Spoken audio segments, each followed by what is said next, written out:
Section 2, the atonement as defense. You can do anything I ask.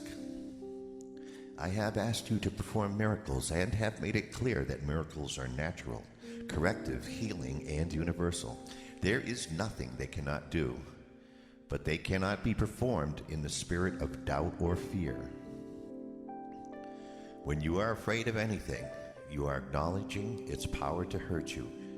Remember that where your heart is, there is your treasure also.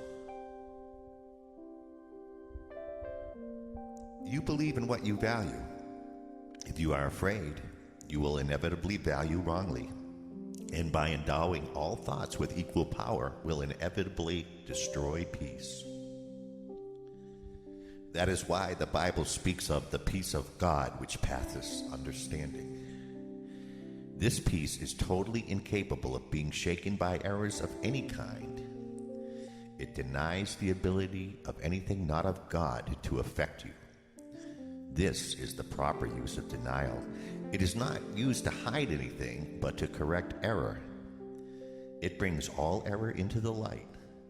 And since error and darkness are the same, it corrects error automatically. True denial is a powerful protective device. You can and should deny any belief that error can hurt you. This kind of denial is not a concealment, but a correction. Your right mind depends on it. Denial of error is a strong defense of truth, but denial of truth results in miscreation, the projections of the ego. In the service of the right mind, the denial of error frees the mind and reestablishes the freedom of the will. When the will is really free, it cannot miscreate because it recognizes only truth. You can defend truth as well as error. The means are easier to understand after the value of the goal is firmly established. It is a question of, what is it for? Everyone defends his treasure and will do so automatically. The real questions are, what do you treasure? And how much do you treasure it? Once you have learned to consider these questions and to bring them into all your actions, you will have little difficulty in clarifying the means. The means are available whenever you ask. You can, however, save time if you do not protract this step unduly. The correct focus will shorten it immeasurably. The atonement is the only defense that cannot be used destructively because it is not a device you made.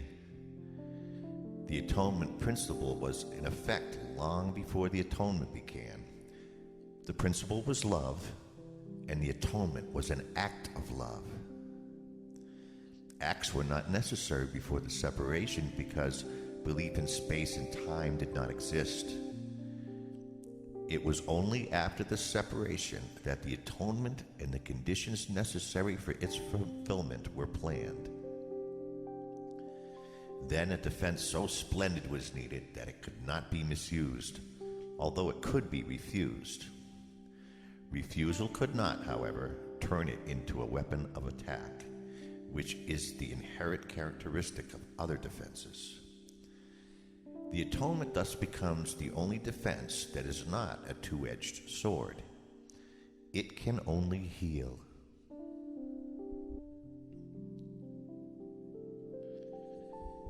The atonement was built into the space-time belief to set a limit on the need for the belief itself and ultimately to make learning complete. The atonement is the final lesson. Learning itself, like the classrooms in which it occurs, is temporary. The ability to learn has no value when change is no longer necessary. The eternally creative have nothing to learn. You can learn to improve your perceptions and can become a better and better learner.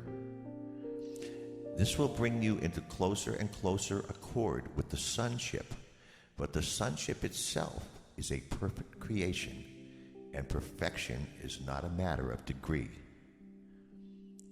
Only while there is a belief in differences is learning meaningful.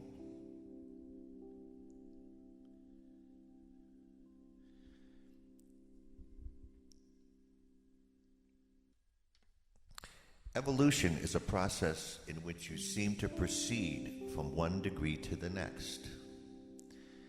You correct your previous missteps by stepping forward. This process is actually incomprehensible in temporal terms because you return as you go forward. The atonement is the device by which you can free yourself from the past as you go ahead. It undoes your past errors, thus making it unnecessary for you to keep retracing your steps without advancing to your return.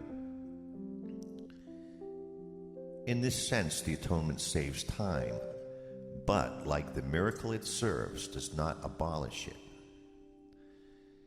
As long as there is a need for atonement, there is a need for time. But the atonement as a completed plan has a unique relationship to time. Until the atonement is complete, its various phases will proceed in time, but the whole atonement stands at time's end. At that point, the bridge of return has been built.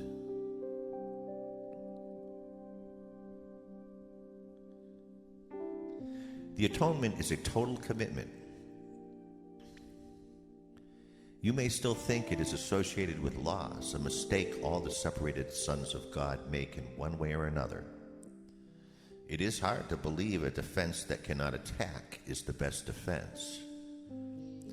That is what is meant by the meek shall inherit the earth. They will literally take it over because of their strength. A two-way defense is inherently weak precisely because it has two edges and can be turned against you very unexpectedly. This possibility cannot be controlled except by miracles.